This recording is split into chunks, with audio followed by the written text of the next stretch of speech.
Hello दोस्तों, आज हम डिस्कस करने जा रहे हैं पार्ट्स ऑफ स्पीच का one of the important topic pronoun. ये टॉपिक इम्पोर्टेंट इसीलिए है क्योंकि इस टॉपिक को सीखने के बाद में इसका यूज़ आप दूसरे ग्रामर टॉपिक्स को सीखने में कर सकते हैं। So without wasting time, let's begin the topic pronouns. Pronoun is the important topic of parts of speech. ये पार्ट्स ऑफ स्पीच का one of the important topic है। You will learn how to frame sentences. Pronoun को सीखने के बाद में sentences को किस तरह से बनाना है वो आप अच्छे से सीखोगे।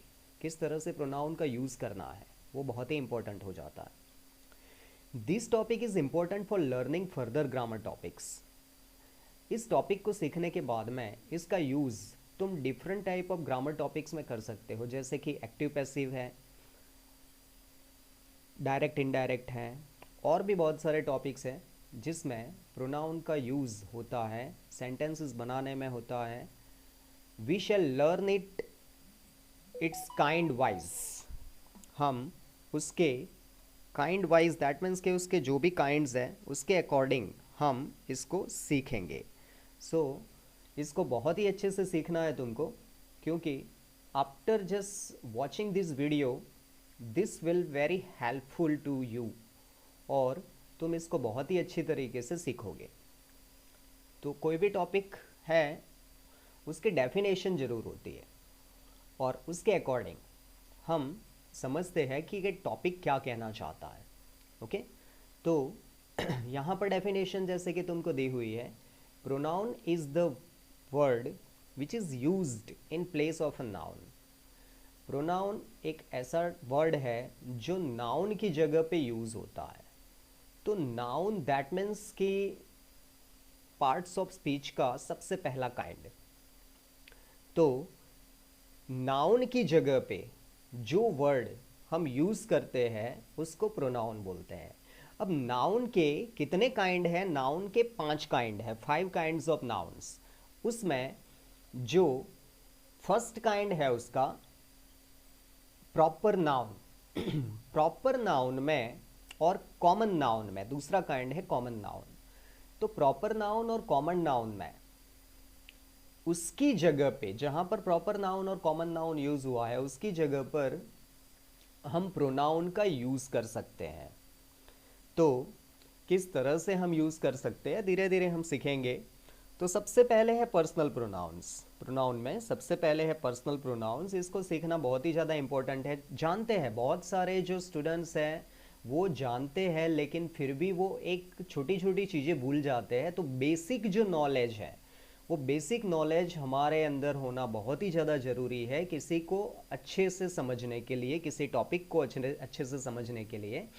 तो यहाँ पर पर्सनल प्रोनाउन में सिंगुलर और प्लूरल हमने दो पार्ट रख दिए हैं, और यहाँ पर तुम देख सकते हो first person, second person, third person.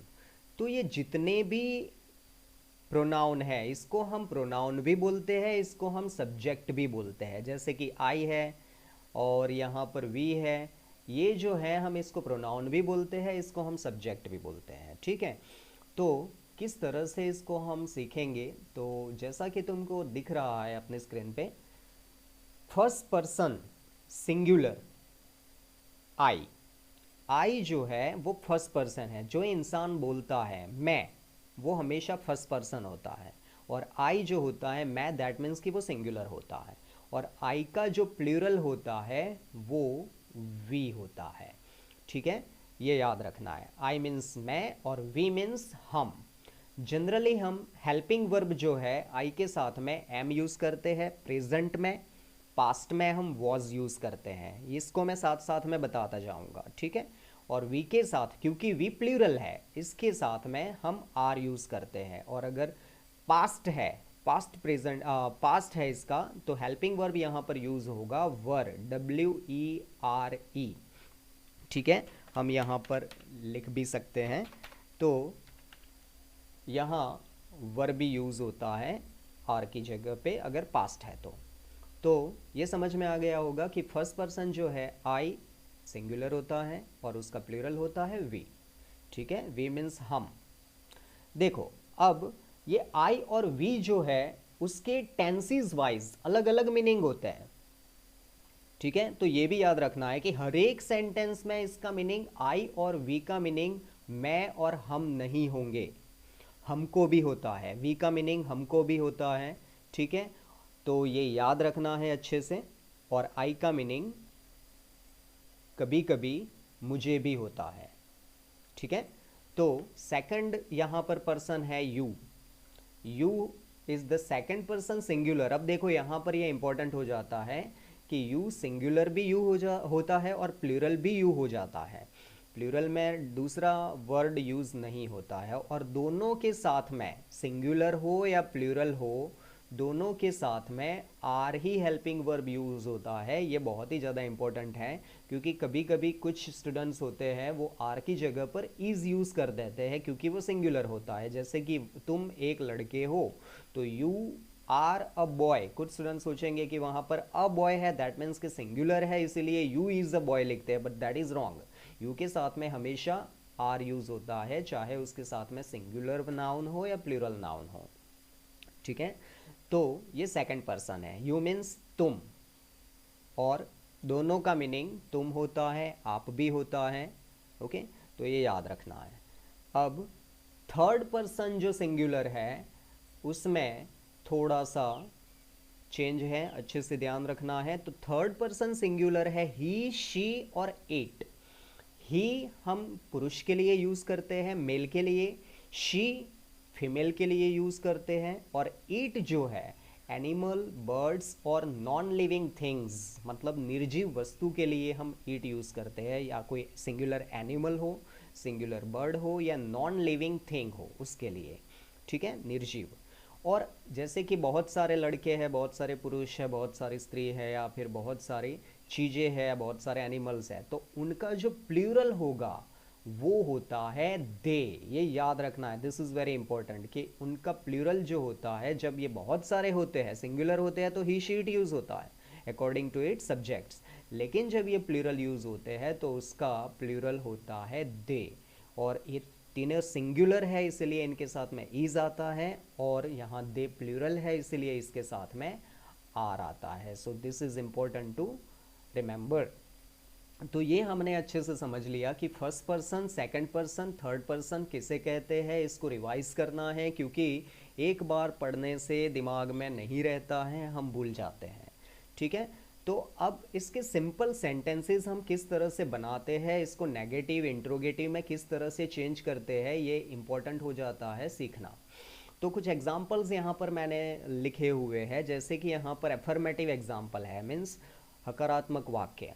ठीक है, तो इसको किस तरह से लिखते हैं, वैसे सभी स्टूडेंट जानते हैं इनको, लेकिन इसको थोड़ा सा डिफरेंटली मैंने बनाया हुआ है कि सिंगुलर, जैसे कि कोई एग्जाम्पल है कि मैं एक विद्यार्थी हूँ, तो आई एम ए स्टूडेंट।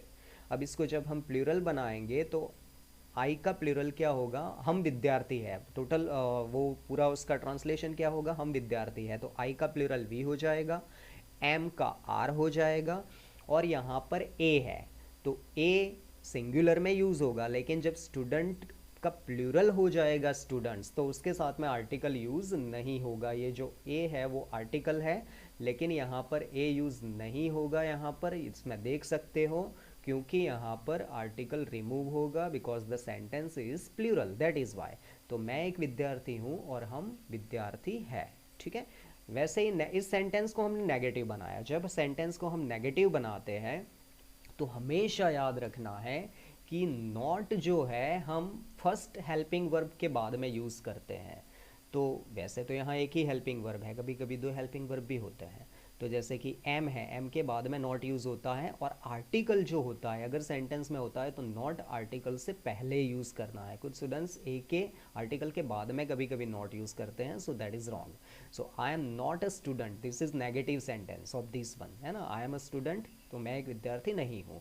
और इस सेंटेंस का अगर हम इंट्रोगेटिव नेगेटिव बनाते हैं प्लूरल में, तो आई का वी हो गया, एम का आर हो गया, और नॉट स्टूडेंट्स। ठीक है, तो ये इसका प्लूरल हो गया। तो इस तरह से हम इस सेंटेंसेस को चेंज करते हैं सिंगुलर से प्लूरल में और नेगेटिव में। अब सेंटेंस को इंट्रोगेटिव, तो देखो इस सेंटेंस को जब हम इंट्रोगेटिव बनाएंगे तो हम क्या करेंगे, तो जनरली सिंपल इंट्रोगेटिव जब हम बनाते हैं तो सेंटेंस में जो हेल्पिंग वर्ब होता है वो हमेशा आगे आता है। तो सेंटेंस में हेल्पिंग वर्ब कौन सा है, एम। तो एम यहाँ पर हमने कहाँ लिखा, यहाँ पर आगे सेंटेंस के, ठीक है, यहाँ लिख दिया। और याद रखना है कि जब भी तुम लिखो तो first letter, first alphabet sentence का कैपिटल में आता है, ठीक है।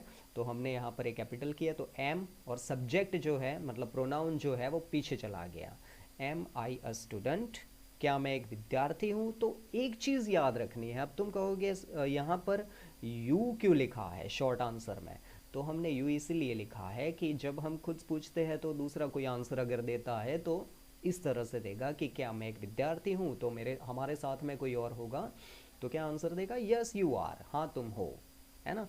तो यहाँ पर यस यू आर ये अफर्मेटिव शॉर्ट आंसर है, और फुल आंसर क्या होगा, yes you are a student, हाँ तुम एक विद्यार्थी हो। नेगेटिव आंसर देखो, नो यू आरंट, तो यहाँ पर ये नेगेटिव आंसर बन गया जिसमें हमने आर नॉट का शॉर्ट फॉर्म लिखा है, नो यू आरंट, और इसका फुल आंसर है no you are not a student, तुम एक विद्यार्थी नहीं हो।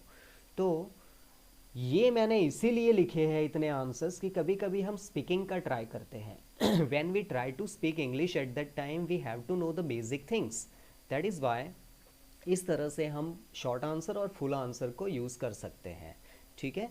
वैसे यहाँ पर दूसरा एग्जाम्पल यहाँ पर दिया हुआ है, जैसे फर्स्ट एग्जाम्पल है यू आर अ फार्मर, तो इसको हमने चेंज किया है प्लूरल में। तो देखो यू आर अ फार्मर, तुम एक किसान हो, तो इसको हम प्लूरल में चेंज करेंगे तो देखो यू का प्लूरल यू ही होता है, आर का आर ही रहता है, लेकिन जब इसको हम चेंज करेंगे फार्मर को प्लूरल में तो यहाँ जो आर्टिकल यूज़ हुआ है ए वो निकल जाएगा और यहाँ पर क्या यूज़ होगा, फार्मर्स, ठीक है students. So this is important to understand when we change the sentence into active to passive, sorry affirmative to negative. So यहाँ पर देखो यू आर अ फार्मर का हमने नेगेटिव आंसर चेंज कर दिया है, नेगेटिव बनाया है कि यू आर अ फार्मर, तुम एक किसान हो। तो इसको नेगेटिव कैसे बनाएंगे, तुम एक किसान नहीं हो, तो यू आर फिर नॉट लगेगा यहाँ पर, देखो ये नॉट लग गया और फिर उसके बाद में ए फार्मर यूज़ हुआ, ठीक है। अब ये नेगेटिव बन गया, तो इसका अगर प्लूरल बनाएंगे तो प्लूरल तुमको अच्छे से आ जाएगा कि यू आर नॉट फार्मर्स, आप किसान नहीं हो, ऐसे होगा, ठीक है। आर यू अ फार्मर, ये इंट्रोगेटिव बनाया हमने, तो इंट्रोगेटिव में सिंपली हमने क्या किया, आर को पहले ले आए और यू को बाद में, तो आर को पहले ले आए तो ये कैपिटल हो गया यहाँ पर, तो आर यू अ फार्मर। तो देखो जब हमें कोई क्वेश्चन पूछता है कि क्या तुम किसान हो या क्या तुम विद्यार्थी हो, तो अगर हम हैं तो हम क्या कहेंगे, हाँ मैं हूँ, ठीक है। तो इस तरह से इसका आंसर आएगा कि हाँ मैं हूँ, तो यस आई एम, इस तरह से इसका शॉर्ट आंसर बनेगा। तो देखो आई आया और यू के साथ में आर यूज़ होता है तो आई के साथ में एम यूज़ होता है, एंड नो आई एंट, तो देखो यहाँ पर मैंने एंट यूज़ किया है, तो एंट जब हम शॉर्ट आंसर देते हैं हेल्पिंग वर्ब का यूज़ करके तो किसी के साथ में भी हम एंट यूज़ कर सकते हैं, एमंट हम यूज़ नहीं करते, जैसे ऊपर के एग्जांपल में हमने आरंट यूज़ किया, इस तरह से एमंट यूज़ नहीं करते हैं। तो यहाँ पर हम एंट यूज़ कर सकते हैं जो किसी भी शॉर्ट आंसर देने में हम कर सकते हैं किसी भी सब्जेक्ट के साथ में, ठीक है। तो शॉर्ट आंसर किस तरह से देना है ये भी हमें पता होना चाहिए अच्छे से। तो जब हमें कोई क्वेश्चन पूछता है कि क्या तुम एक विद्यार्थी हो, तो यस आई एम, अगर मैं हूँ तो यस आई एम, इस तरह से हम आंसर लिख सकते हैं, बोल सकते हैं। थर्ड एग्जाम्पल यहाँ पर दिया हुआ है कि is Mohan a good boy, तो देखो ये इंट्रोगेटिव एग्जाम्पल है, is Mohan a good boy, तो ये इसको आंसर किस तरह से देना है ये मैंने यहाँ पर बताया हुआ है अच्छे से। तो क्या मोहन एक अच्छा लड़का है, इस तरह से इसका ट्रांसलेशन होगा। ट्रांसलेशन बहुत ही इंपॉर्टेंट है, जब हम हेल्पिंग वर्ब से ट्रांसलेशन करते हैं, ये हेल्पिंग वर्ब है, जब हम हेल्पिंग वर्ब से ट्रांसलेशन करते हैं तो ये याद रखना इंपॉर्टेंट होता है कि जब हम उसका ट्रांसलेशन करेंगे तो हिंदी जो वर्ड है क्या वो पहले आ जाएगा, है ना। तो क्या मोहन अच्छा लड़का है, तो अगर है तो क्या आंसर बनेगा शॉर्ट, यस ही इज। देखो जब हम शॉर्ट आंसर देते हैं तो थर्ड पर्सन जो नेम होता है सिंगुलर, तो उसकी जगह पे ही, लड़की है तो शी हो जाएगा और हेल्पिंग वर्ब इज आ जाएगा, ठीक है। तो यस ही इज। और अगर नेगेटिव है कि अच्छा लड़का नहीं है, ऐसा आंसर देना है हमें, तो no he isn't, is not का शॉर्ट फॉर्म हमने लिख दिया, तो no he isn't is the short form. तो स्टूडेंट्स यहाँ पर आई होप कि तुमको समझ में आ गया होगा किस तरह से हम इसको यूज़ करते हैं। तो यहाँ पर होमवर्क दिया हुआ है, तुम इसका होमवर्क यूज़ कर सकते हो और इसको खुद सेंटेंसेस बना सकते हो, ठीक है। तो इस तरह से हमने सेंटेंसेस यहाँ पर, वैसे आंसर के साथ में मैंने यहाँ पर लिखा हुआ है कि you are a clever student. तो यहाँ पर नेगेटिव जब हम बनाएंगे तो सेंटेंस क्या बनेगा, you are not a clever student, पीछे स्टूडेंट आ जाएगा। फिर सेकंड एग्जांपल है interrogative, is Rohan a policeman. तो देखो यहाँ शॉर्ट आंसर है, तो यस अगर पुलिसमैन है तो एफर्मेटिव शॉर्ट आंसर क्या बनेगा, यस, रोहन की जगह पर लग गया ही और इज आ गया, यस ही इज, हाँ है।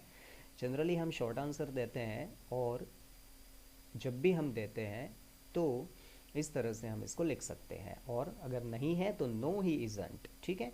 देन थर्ड सेंटेंस है he is not a good boy. तो देखो इसको हम जब प्लूरल बनाएंगे तो ही का प्लूरल होता है दे, इसका प्लूरल होता है आर, जैसा तुमको दिख रहा है, नॉट का नॉट आ गया और ए निकल जाएगा और गुड बॉय का गुड बॉयज हो जाएगा कि क्या वह अच्छा लड़का नहीं है और वे अच्छे लड़के नहीं हैं। तो यहाँ दे का मीनिंग क्या होता है, वे होता है, ठीक है, क्योंकि वो प्लूरल है। इट इज़ एन एग, देखो ये भी एक सिंगुलर सेंटेंस है, इट इज़ एन एग। तो इसको हम जब प्लूरल बनाएंगे तो किस तरह से होगा, इट का प्लूरल क्या होता है, दे, तो यहाँ पर हमने दे लिख दिया। इसका प्लूरल होता है आर, तो हमने यहाँ आर लिख दिया। और एग, देखो एन निकल जाएगा, जब हम प्लूरल बनाएंगे तो आर्टिकल नहीं आता है, तो एन निकल जाएगा और एग को एस लगेगा, तो दे आर एग्स, ठीक है। तो इस तरह से हमने इसको प्लूरल बना दिया। तो अब ये सेंटेंस है, देखो नंबर 5, आर दे फार्मर्स, क्या वे फार्मर है। तो इस सेंटेंस को इंट्रोगेटिव है, इसको हम एफर्मेटिव बनाना चाहे तो किस तरह से एफर्मेटिव बनेगा, तो एफर्मेटिव इस तरह से बनेगा, तो दे पहले आ जाएगा, एफर्मेटिव में सब्जेक्ट पहले आता है, तो दे आ गया, आर उसके बाद में आ गया, हेल्पिंग वर्ब जो है आर बाद में आ जाएगा और फार्मर्स जो है उसके लास्ट में आएगा। तो इस तरह से हम किसी भी सेंटेंसेस को इस तरह से हम चेंज कर सकते हैं, नेगेटिव में, इंट्रोगेटिव में, अगर इंट्रोगेटिव है तो एफर्मेटिव में, और उसके शॉर्ट आंसर्स दे सकते हैं। So I hope students you will understand this thing. No doubt कि ये बहुत ही बेसिक चीज़ है, लेकिन किसी भी चीज़ को सीखने के लिए जब हम शुरुआत से सीखते हैं तो आगे जाके हमें कोई भी प्रॉब्लम नहीं होती है और हम बहुत ही आसानी से इस टॉपिक को समझ सकते हैं और दूसरे टॉपिक में इसको यूटिलाइज कर सकते हैं। तो मुझे आशा है कि तुमको अच्छे से समझ में आ गया होगा। अभी ये टॉपिक यहाँ पर कंप्लीट नहीं हुआ है, नेक्स्ट वीडियो में हम इसको और अच्छी तरह से सीखेंगे, इसके दूसरे काइंड सीखेंगे।